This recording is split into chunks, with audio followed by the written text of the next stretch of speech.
Hello there, and welcome to the EDC Empire. Today we'll be taking a look at the Reate EXO-U made in Reate's Chinese factory. This EXO-U is a gravity knife, so before we get into the specifications and my thoughts on it, I'd like to note that gravity knives are not legal in many places. They are where I live, so I can own and carry it, but please do check that if you are considering getting this or any other gravity knife. With that out of the way, we'll get into the specifications. So the EXO-U is a gravity knife. It locks with this magnetic swivel, as I've chosen to call it. So it moves from magnet to magnet, so it can lock while it's open or while it's closed, and it won't open from there. Then it's deployed by pulling that back, letting that bottom flap drop and your blade come out, and then bringing it back up, and then same backwards to close it. It doesn't really have like a pivot, but the frame itself does pivot on that axis down there. The blade, as you might have noticed, is a utility blade, so you can swap it out pretty easily with this spring mechanism where you just push down on the top and bring it out. I can demonstrate that. So I'm pushing down on the spring, and then I'll just pop it out, and then the blade comes out and it looks like that, and then you can pretty easily just pop it back in, get the spring back in its notches, and it's back in. So with that, it doesn't really have a blade grind. It's just your standard utility blade. The handle, however, is made of this anodized aluminum. There's a lot of different color variants, so feel free to check those out. The EXO-U, when open, is 5.82 inches, and when it's closed is 3.62 inches from here to here. The overall depth when closed at its widest point, so I was measuring up here, is 1.12 inches, and the width around the main body rather than the pivot for like right here is 0.48 inches. So compared to a Spyderco Tenacious, which has a width around the pivot of 0.5 inches, it's a little bit smaller. Getting into some size comparisons, we have the Spyderco Tenacious and the Benchmade Bug Out.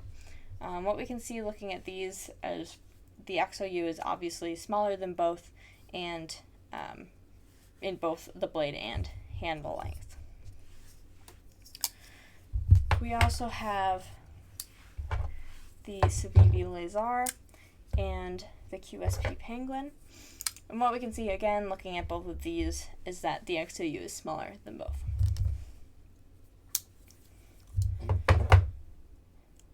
The blade length and edge length, since it's a utility blade, is 1.21, and I'm just measuring this area that is accessible for cutting, like not the whole blade. So yeah, only the cuttable edge. The blade stock of the utility blade is 0.02 inches, very thin, and the blade stock of the holder part is 0.12, so that's kind of a more traditional blade stock size. And then the weight of the EXO-U is 2.63 ounces. So as you might have heard and noticed, the action on the EXO-U is very crisp, and overall it's really easy to use this gravity knife. I've really enjoyed carrying it and using it, and the utility blade has been awesome as well. We have also reviewed the Reate EXO-M. That's another one in the EXO family. The action on this aluminum is kind of better. It's better than the titanium. It's a little different. The aluminum is definitely faster. The titanium sounds better, but you can kind of imagine it as the difference between washers and bearings, in that the titanium is more sluggish than the aluminum, like washers to bearings, and this is faster, feels potentially a little smoother, like bearings to washers, if that makes sense. I would say that the magnetic lock on the EXO-U works better than the gravity one that's on the EXO-M. I like it. The magnets are definitely secure, and it's really easy to operate. Like, just using it, I feel like it's easy to lock it up, whether it's open or closed, and that definitely helps. And the only annoying part can be if you're working around anything where ferrous material is involved, then it can be a little bit of a hassle with those magnets. With the EXO-U, there's not too much blade play or rattling like you might expect. There's a little bit, but it's quite the improvement from the EXO-M. Feel free to check out that video to see what I mean, where if you shake it, there's kind of a lot of rattling and it's very noticeable. There's jimping up here on the top. It's a little rounded, not super sharp, so it's not super helpful. It definitely doesn't make your finger slip, but it doesn't keep your finger there either. Not the greatest jimping I've seen. The grip size is also not very big. Obviously the knife is smaller than the other ones I pulled out. My medium to large size hand just about fits on there, so that might not be super comfortable for you if you have larger hands. The EXO-M is a bit larger though if you want a gravity knife.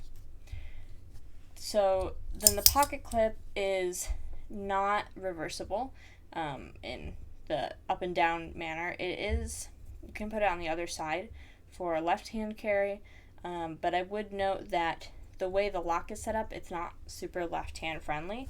It's definitely easy to use your thumb to just do that. Less so, I'm not really sure how you would even do it. I guess like that with your pointer finger, but definitely feels harder to use. So yeah, not super left hand friendly. One thing I would note is that a few other reviewers have complained that the blade is too easy to remove. Like, for example, if you want to do a push cut, you would push down on the back of here, and that's right where the spring deploys. So I think a couple people had an issue where when they push down for their push cut, the spring would come out and their blade would fall out. Now, I usually use it using the tip or the middle of the blade, not really for a push cut. So I haven't had that issue when I did try some push cuts, and I also didn't have that issue. Sounds like most of the reviewing community looking at this knife hasn't had the issue, but it is something to note in case you're planning on doing a lot of push cuts with this. The blade unlocking mechanism works well and is quite secure as long as you're doing it right. Like if you press down and just make sure to hold the blade, it does work, and it's nice because you don't have to have a screw to do it. You can do it pretty much anywhere without any tools, and then the spring goes right back in to the top there. So quite easy. If you're working on a project and need to change the blade out, definitely doable. With the utility blade, I would say the EXO-U is not as good for heavy-duty tasks. Light duty is definitely a strong suit, like cutting boxes or mostly cutting boxes, but anything else like that. It's not probably as great in industrial settings where you might need to be cutting something more sturdy, but it is really nice to just have in your pocket and be able to pull out, because most of the time, at least for me, it's the light duty stuff that needs to get done. If you want something more industrial, there are better utility knives like that. Like Chavez has some, and so does Big Idea Design. So if that's what you're looking for, I would check those out instead. There is a lot of good milling and color options on the EXO-U. Some of the milling options you might see are these holes. There's also a frag pattern that's just around here, and then one that has a distressed aluminum look, so there isn't really any milling, but it has a cool color scheme. And obviously this one's very colorful with the blue and orange. There's a bunch of other colors, so I'm not going to list them, but feel free to check it out. The EXO-U is also pretty easy to find at most retailers, as well as others from the EXO family like the EXO-M, which again we've also reviewed if you want to take a look. So overall, the EXO-U, I would say, is a great budget offering from Reate. That's the usual for them, but this is no exception. It's a great gravity and utility knife that, while it's better for light-duty tasks like opening boxes, it's really easy to operate and it looks pretty cool too. So I would recommend the gravity knife, but please make sure that it's legal in your area where you live, and as long as it is and you're interested, definitely check it out. It's great. If you enjoyed this video, please consider liking and subscribing, and if you own the EXO-U or any others from the EXO family, please comment down below to let us know what you think. Thanks for watching.